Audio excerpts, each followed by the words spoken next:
श्री आस्करण जी महाराज नाम के महाभागवत हुए हैं, जो अपने लोग नाम कीर्तन करते हैं श्रृंगार आरती के बाद। हाँ, आस्करण मधुकर जयमल नृप हरिदास जन दासा, ऐसा आता है। तो आस्करण जी के इष्ट श्री राधा मोहन जो थे, इन्होंने विचार किया कि राजकाज में हर क्षण कोई न कोई जब सेवा में बैठते तो राजा, तो आप ये सलाह ये सेवा ये सब बंद कर देना चाहिए। जिस समय हम श्री जी की सेवा में है उस समय अन्य कोई वार्ता नहीं, अन्य कोई नहीं, बस उन्हीं के रूप गुण का चर्चा करते हुए।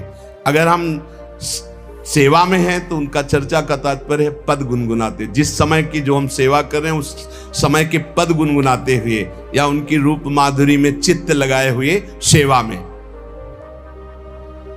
इससे बड़ी कोई बात नहीं। यदि सेवा मिल गई श्री जी की तो आप ये समझ लीजिए कि आप श्री जी के पास जाने का पास मिल गया आपको। बड़े बड़े महापुरुषों ने कहा भजन करना, साधना करना, ये सब हो सकता है, लेकिन प्रभु की सेवा में अनुराग, गुरु की सेवा में अनुराग, संत सेवा में अनुराग, समाज सेवा में भगवत भाव से अनुराग, ये बहुत कठिन बात है। ऊर्ध्वबाहु विरोमेश न कश्चित शृणोति में धर्मादर्थश्च कामश्च किम धर्मम न सेव्यते। भगवान श्री कृष्ण द्वैपायन व्यास देव जी कहते, मैं दोनों हाथ उठाकर कहता हूं, मेरी बात सुन लो, मान लो। सेवा से सब प्रकार की संपत्ति प्राप्त हो जाती है, जो चाहिए आपको, लौकिक पारलौकिक। हाथ उठा के कहता हूं, मेरी बात मान लो।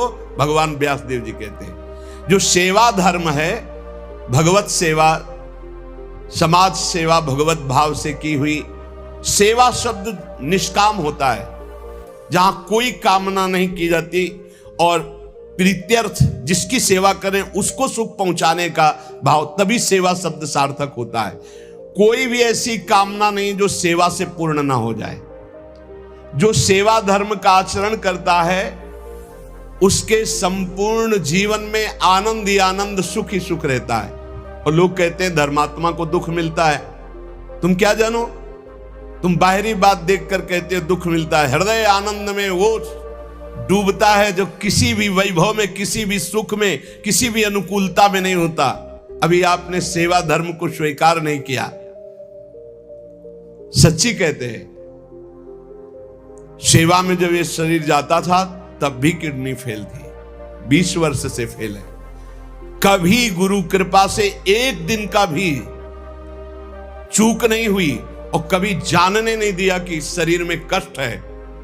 7 बजे से लेके कभी कभी 11 बजे तक सेवा का सौभाग्य मिलता, बिल्कुल कभी नहीं जानने दिया। बड़ी से बड़ी सेवा की जो आज्ञा हुई तो वही गुरु बल सब कार्य कराता था।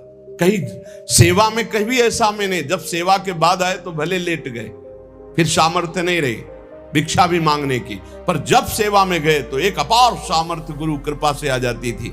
सेवा में एक अद्भुत सामर्थ्य है। समस्त कामनाओं के बीज, वासनाओं का नाश करने की सामर्थ्य भगवत सेवा में है। श्री आस्करण जी ने अपनी सेवा को सुरक्षित रखने के लिए, ये नरवरगढ़ के राजा है।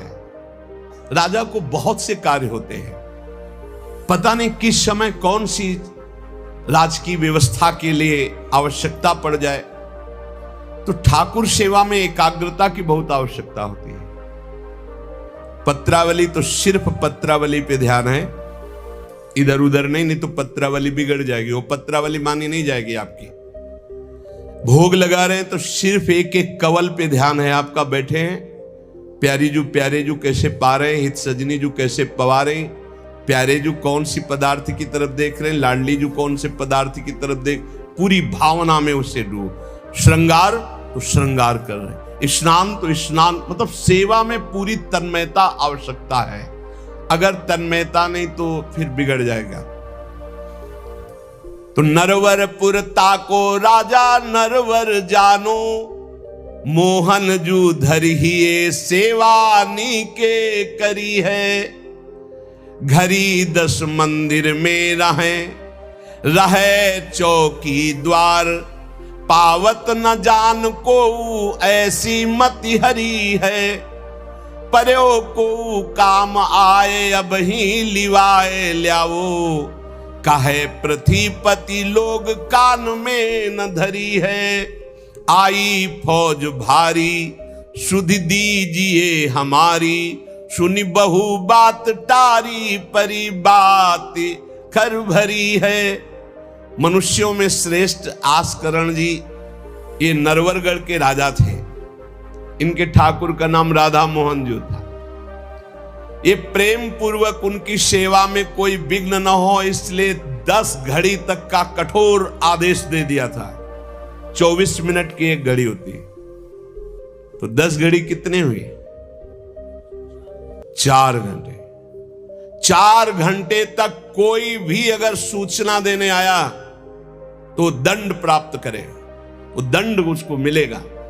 4 घंटे तक सूचना भी नहीं देनी है। जिस समय वो राधा मोहन जी की सेवा में गए तो द्वारपाल खड़े हो जाते थे, कोई भी अंदर प्रवेश नहीं करेगा। किसी भी तरह की कोई विपत्ति आ जाए, आग लग जाए, फिर भी सूचना नहीं देनी है। 4 घंटे सेवा में ये शिक्षा लेनी चाहिए। अपनी जब ठाकुर सेवा करें, हम कहते तभी करो, सब निपटा लो पहले फिर ठाकुर सेवा करो। ऐसा नहीं है कि जल्दी जल्दी तुम्हारा चित्त कहीं लगा हुआ है। अगर घर गृहस्थी में हो तो हम कई बार एकांतिक में बोल चुके हैं, पहले अपने पति पुत्र की तैयारी कर दो। उनको ऑफिस जाना है, उनको विद्यालय जाना है, सबकी तैयारी कर दो, जय जयकार करके उनको पवाओ। फिर इसके बाद अपने ठाकुर को स्नान कराओ, ठाकुर को भोग लगाओ, निश्चिंत हो करके। चित्त वृत्ति बार बार दौड़ रही है, ठीक बात नहीं। अगर हमें कभी कोई और कार्य हुआ तो हम पहले वो कार्य करते थे, फिर राधा वल्लभ जी के दर्शन जाते थे, क्योंकि हम राधा वल्लभ जी के दर्शन में खड़े वही चिंतन करेंगे, वो उनके पास जाना है तो पहले उनके पास हुआ है, फिर अगर कोई कार्य है तो हम वो निपटा के तब जाएंगे। ऐसी सेवा में अन्य कोई वार्ता नहीं, अन्य कोई चिंतन नहीं, अन्य कोई हमारी क्रिया नहीं, केवल सेवा में तत्पर। इसलिए उन्होंने कठोर नियम लगा रखा था, 4 घंटे तक कोई सूचना भी नहीं देगा। और आप मंदिर में राधा मोहन जी को 4 घंटे स्नान कराना, श्रृंगार कराना, आरती करना, फिर आरती करके भोग आदि सब करके फिर दंडवत करना। दंडवत के बाद जब प्रसाद चरणामृत लेकर उठते तब कोई बात हो तो बता सकते हैं। वो भी बात जब श्री जी की चिक डालकर बाहर निकले, उस समय द्वार पर चौकीदार बहुत सावधानी से कोई भीतर न जाने पावे। देखो महापुरुषों से हमको शिक्षा मिलती कि हम कैसे ठाकुर सेवा करें। ठाकुर जुगल किशोर हमारे, इनकी सेवा हम कैसे करते हैं। आप 4 घंटे एकाग्रचित होकर केवल सेवा में ही डूबे, बड़ा सुख मिलता है। जब अपने श्री जी सौभाग्य दिए थे सेवा करने का, तो जैसा श्रृंगार करने के बाद जब दर्पण दिखाते थे तो रोना आता था। अपने प्रभु को श्रृंगारित देखकर जो हृदय में सुख मिलता है, रोम रोम आनंदित हो जाते थे। कभी कभी 2-2 बजे दोपहर तक बैठे फिर भिक्षा मांगने जाते थे। श्रृंगार करने के बाद पथ सुनाओ उनको, फिर उनकी रूप माधुरी देखो। भक्तों के नेत्र अलग होते हैं तो प्रभु उनका रसास्वादन भी अलग ही करवाते हैं। एक बार क्या हुआ, आवश्यक कार्य से नरवरगढ़ में दिल्ली के बादशाह का आगमन हो गया। बादशाह जो सैकड़ों राजाओं के ऊपर होता था और ये नरवरगढ़ के राजा थे, उसने आज्ञा करी, जाओ आस्करण जी को हमारे सामने जल्दी लिवा करके लाओ। और आस्करण जी का नियम था, राधा मोहन जी के मंदिर में गए तो सख्त आदेश, कोई सूचना नहीं पहुंचाएगा। सब आस्करण जी के जो रक्षक थे उन्होंने मना कर दिया, नहीं महाराज, ये आपकी सूचना भी नहीं पहुंच सकती, 4 घंटे आ ही नहीं सकते आस्करण जी। उसको बहुत क्रोध आया, बादशाह हो, मैं आदेश कर रहा हूं, एक छोटे राजा के सेवक हमें जवाब दे रहे। बादशाह ने आज्ञा का उल्लंघन, इससे बड़ा क्रोध हुआ और उसने बड़ी सेना बुलवा ली। और सेनापति को आदेश किया कि जाओ बोल दो, नगर का नाश करवाना चाहते हो या हमारी आज्ञा का पालन करना चाहते हो? तुरंत आस्करन को भेजो, अन्यथा पूरी सेना बलात् नगर को नष्ट कर देगी और जबरदस्ती आस्करन को बंदी बना लिया जाएगा। बादशाह का आदेश। देखो परीक्षा होती। जब ये आदेश हुआ, सेनापति आया, निज दूतों से, जो अंगरक्षक द्वारपाल, उनसे कहा, सबने कोई उत्तर नहीं दिया।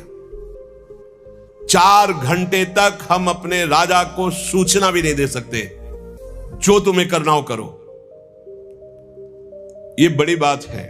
बादशाह का हुक्म, बादशाह के सेनापति का हुक्म, सेवा में विघ्न ना पड़ जाए इसलिए कठोर नियम लिया था। पर सबके हृदय में घबराहट थी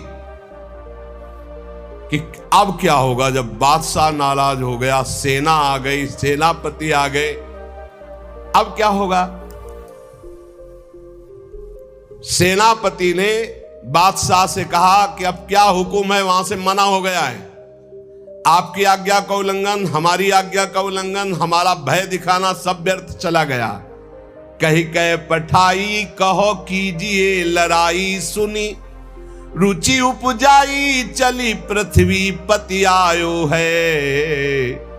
पर्यो सोच भारी, तब बातों विचारी कही, आप एक जाओ गयो अचरज पायो है। सेवा करी सिद्धि साष्टांग होई के भूमि परे, देखी बड़ी बेर पाओ खड्ग लगायो है।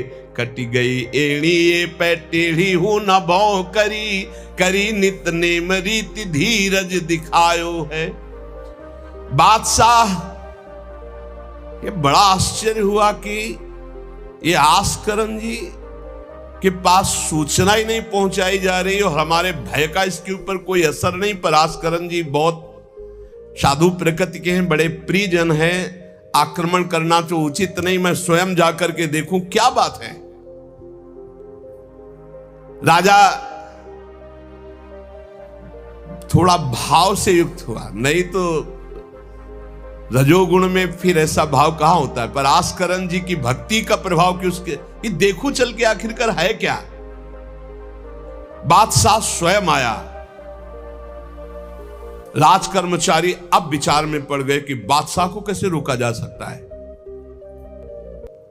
सब जितने उनके अंगरक्षक सबको रोक दिया। ये बड़ी बात है। यह है भगवान की आराधना का बल। नहीं, बादशाह को कौन रोक सकता है? एक छोटे राजा ये हैं, उनके सैनिकों ने, द्वारपालों ने रोक दिया और बादशाह से कहा राज आज्ञा का उल्लंघन हम नहीं कर सकते, ना हम सूचना दे सकते हैं और ना किसी और को अंदर जाने दे सकते हैं। किसी और को अंदर नहीं जाने दे तो हम जा सकते हैं? बोले हां, आप बादशाह हैं, आप जा सकते हैं, लेकिन आपके साथ कोई नहीं। बादशाह राजी हो गया। देखे आखिरकार अंदर क्या है। वहां जाके देखा तो आस्करन जी की सेवा हो चुकी थी संपूर्ण। अब वो दंडवत कर रहे थे। कई बार हमने प्रार्थना की है उपासकों से कि 11 दंडवत, 21 दंडवत, 51 दंडवत, 108 दंडवत, जितनी सामर्थ्य हो नियम ले लो, रोज करो। 4 परिक्रमा करो श्री जी की और 11, 21, 51, 108 दंडवत करो। जो स्त्री शरीर के साधक हैं वो पंचांग दंडवत करें। पंचांग किया, खड़े हो गए, हाथ जोड़ा, मंत्र जपा, फिर पंचांग किया, फिर खड़े हो गए। ऐसे ही जो पुरुष शरीर साधक है वो साष्टांग करें। साष्टांग किया मंत्र जपते हुए, फिर खड़े हो गए, हाथ जोड़ा, फिर मंत्र जप कर प्रणाम किया, फिर साष्टांग, फिर ऐसे। हमें लगता है कि होती होगी दंडवत, करते होंगे, क्योंकि ये नियम तो बहुत पहले से दिया और ये करना ही चाहिए। सच्ची कहते हैं बड़ा सुख मिलता है जब अपने इष्ट के चरणों में साष्टांग लौट कर और उनकी तरफ देखते हुए। बहुत कृपा होती, बहुत कृपा होती। यावत स्वस्थमिदम कलेवरम यावत च दूरे जरा, जब तक ये शरीर स्वस्थ है बुढ़ापा दूर है। आनंद लूट लो भाई, ये कमाने का समय गंवाने का नहीं है। आस्करन जी अपने ठाकुर की संपूर्ण सेवा करके दंडवत अपनी पूरी कर रहे थे।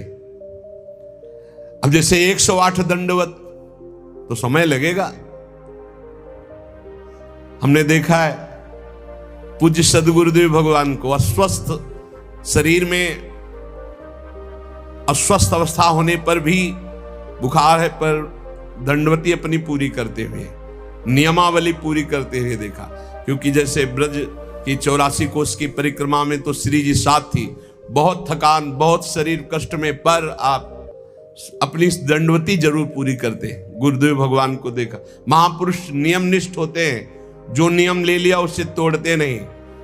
जय बजे आरती होती है, आप देख लो, 5 मिनट के अंतर की बात नहीं कह सकते, नहीं आपको ठीक समय से आरती मिलेगी। जय बजे वो टहलने के लिए वही उनका समय होगा। महापुरुषों की पहचान होती है, उनकी एक रस दिनचर्या चलती, उनकी दिनचर्या में फर्क नहीं पड़ेगा, शरीर में भले फर्क पड़ा हो, चाहे बुखार हो, चाहे जुकाम हो, चाहे जो भी पीड़ा हो, दिनचर्या में फर्क नहीं पड़ सकता। ये महापुरुषों की पहचान होती है। आस्करन जी साष्टांग लेट करके दंडवत कर रहे थे। अब को बादशाह जाएगा तो बादशाह कोई साधारण तो है नहीं, उसकी बाजूबंद, उसके सब झनन भनन आवाज तो होती है, पता भी चलता है कि कोई आ गया। मुड़ करके भी नहीं देखा बादशाह की तरफ, बस बार बार साष्टांग दंडवत, खड़ा खड़ा देखता रहा। 108 दंडवत, 2-4 हो तो बड़ी देर हो गई, ना बादशाह से बात, ना सलाम, ना कोई, बस वो अपनी साष्टांग दंड। ये होना चाहिए। आप श्रृंगार कर रहे हैं तो श्रृंगार में ही दृष्टि होनी चाहिए। दंडवत कर रहे हैं तो किसी की तरफ नहीं, सिर्फ दंडवत के सामने प्रिया प्रीतम है, हम बार बार दंडवत कर रहे हैं। ये उपासकों की एक एकाग्रता होती है। भला सोचो, बादशाह पास खड़ा है तो ऐसे लेटे लेटे भी तो देख सकते थे, बिल्कुल नहीं देखा। राजा को, बादशाह को बड़ा आवेश आया कि इतनी देर से मैं खड़ा हूं, पहले तो वहीं सब नाना करते रहे, इतनी देर से खड़ा हूं, ना कोई प्रणाम, ना नमस्कार, ना हमारी तरफ देख रहा है, क्या है। तलवार निकाली और साष्टांग दंडवत कर रहे थे तो मारा, एक पैर की एड़ी कट गई, एड़ी कट गई, खून बह रहा है। साष्टांग दंडवत, फिर खड़े, फिर साष्टांग दंडवत, फिर खड़े, फिर साष्टांग दंडवत, बिल्कुल नहीं देख रहे कि एड़ी कट गई। सोचो जरा, ये भक्त की निष्ठा है उपासना की। या तो अगर एक चींटी काटेगी तो थोड़ी देर लौट करके पहले देखेंगे क्या हो रहा है, फिर दंडवत। एड़ी कट गई, लेकिन किसने काटा, ना ये बात देखी। एड़ी कटना कोई साधारण बात समझते हो? तलवार से पूरी एड़ी काट दी, कोई दुख नहीं, रक्तस्राव हो रहा है। अपने नियमानुसार कटी गई एड़ी, ए पे टेढ़ी हूं न भौं करी, ना तो आह निकला और ना गुस्साई कि किसने ऐसा कर दिया। करी नित नेम रीति धीरज दिखा, धैर्य पूर्वक 108 दंडवत पूरी की। पूरा जब संपन्न कर लिया, इसके बाद पीछे हटे, चिक गिराई, क्योंकि समझ चुके थे कि ये तलवार चलाने की हमारे ऊपर हिम्मत केवल बादशाह की हो सकती, दूसरे की नहीं। कोई साधारण राजा नहीं, महाभागवत और महाबली है। इसलिए हमारे ठाकुर का सुखपूर्वक अपशयन हो। चिक डाली, उठ चिक डारी तब पाछे सो निहारी, कियो मुजरा बिचारी बादशाह तिरिझे हैं। हित की सच्चाई यह है नेकु ना कचाई होत, चर्चा चलाई भाव सुनि सुनि भीजे हैं। बीते दिन को नृप भक्त सो समायो, पृथ्वीपति दुख पायो सुनी भोग हरि छीजे हैं। करे विप्र सेवा तिने गांव लिख न्यारे दिए, वाके प्राण प्यारे लाड़ करो कहीं धीजे हैं। आस्करन जी ने जब चिक डालकर पीछे मुड़कर देखा तो बादशाह तो शिष्टाचार के अनुसार जोहार किया। राजा की भगवत सेवा, नियम निष्ठा, ये देखकर बादशाह बहुत प्रसन्न हुआ और कहा, मैंने आज देखा ईश्वर के प्रेम की सच्चाई को। तुम्हारे में थोड़ा भी बनावटीपना नहीं, थोड़ी भी शिथिलता नहीं, तुम अपनी निष्ठा के धैर्यवान वीर हो। बादशाह ने आस्करण जी से भगवत प्रेम संबंधी कुछ चर्चाएं की और विचार अपने प्रकट किए कि आज मैं बहुत खुश और सौभाग्यशाली हूं कि तुम्हारे जैसा राजा मेरा जन है। बड़ा हृदय रस में डूब गया बादशाह का। यह है देखो सच्चाई भक्ति की। नहीं बादशाह के हुक्म को टाल देना, सेनापति की आज्ञा का उल्लंघन कर देना, बादशाह आया है साष्टांग दंडवत, कोई उसका आदर ना करना, ये सब भारी अपराधों में आता है। नहीं बादशाह आया और फिर दंडवत हो सके, नहीं पहले उससे बातचीत होगी, बाद में दंडवत होगी। नहीं अपनी निष्ठा के आगे नहीं, एड़ी काट दी गई फिर भी नहीं रुके। अब आस्करण जी सदैव अपने भगवत निष्ठा भगवत सेवा में मगन रहते। राजा बहुत प्रसन्न होकर के कहा कि अब जिस कार्य के लिए हम आए थे अब उस कार्य की जरूरत नहीं है, और अपनी जेब से अपनी रुमाल निकाल कर अपने हाथों से उनके चरणों की एड़ी में बांधा और कहा, तुरंत चलिए राजवैद्य के द्वारा इसे, और आज से हमारी तरफ से आपके ठाकुर की सेवा सुख संविधान चलेंगे। हम विशेष विशेष प्रकार की आपकी ठाकुर सेवा में सहयोग करें। आस्करण जी ने कहा, भगवत कृपा है, सब भगवत कृपा है, सेवा यथार्थ रूप से चल रही है। नियम की सच्चाई और हृदय में कोई छल कपट नहीं, रोष नहीं, ये भगवान के भक्त में विशेष लक्षण होते हैं। भगवान के भक्त में छल कपट नहीं और अपराध करने वाले पर भी रोष नहीं। उमा संत कई यही बड़ाई, मंद करत जो करे भलाई। अगर सच्ची आराधना सच्चा प्रेम तो सबको बदलना पड़ेगा। बादशाह का भाव बदल गया, जो आवेश में था, क्रोध में था। सच्चाई से अगर थोड़ी भी ठाकुर सेवा की जाए तो माया पर विजय प्राप्त की जा सकती है। साधो भाई भजन किया सोई जीता, जो सच्चाई से भजन किया, सच्चाई से सेवा की, वही इस माया पर विजय प्राप्त किया। एक बार राजा आस्करण जी के शरीर में बहुत जोर का बुखार आ गया। ऐसा बुखार कि न उठने की हिम्मत, न शरीर की शुद्धि, और नियम की निष्ठा थी ही। अब भारी कष्ट, एक तो शरीर उठने लायक नहीं, भारी बुखार, और दूसरा सेवा। अब वो इस बात के चिंतित थे कि सेवा कैसे होगी। तो ठाकुर जी ने स्वप्न में अपने किसी निजजन पंडा से कहा, इनको किसी औषधि की जरूरत नहीं, मेरा चरणामृत पिला दो, स्वस्थ हो जाएंगे, सेवा में आ जाएंगे। वो गए और उनका ठाकुर जी ने स्वप्न में आकर के कहा है कि आप ठाकुर जी का चरणामृत पी लीजिए, आप स्वस्थ हो जाएंगे। वैसे तो चरणामृत रोज ही लेते थे, सेवा में जाने के पहले ठाकुर जी का चरणामृत जो पूर्व का था पिया, तत्काल सब खत्म हो। सेवा में बहुत बड़ी सामर्थ्य है, निष्ठा में बहुत बड़ी सामर्थ्य है ठाकुर जी के चरणामृत में। विश्वास करो, जो रोज चरणामृत पीता है अकाल मृत्यु नहीं हो सकती। अकाल मृत्यु हरणम सर्वव्याधि विनाशनम, कोई भी रोग परास्त नहीं कर सकता। आप रोज चरणामृत पिए। अरे भाई, आप अगर राधा नाम विराजमान किए स्नान कराते तो रोज श्री लाडली लाल का चरणामृत है।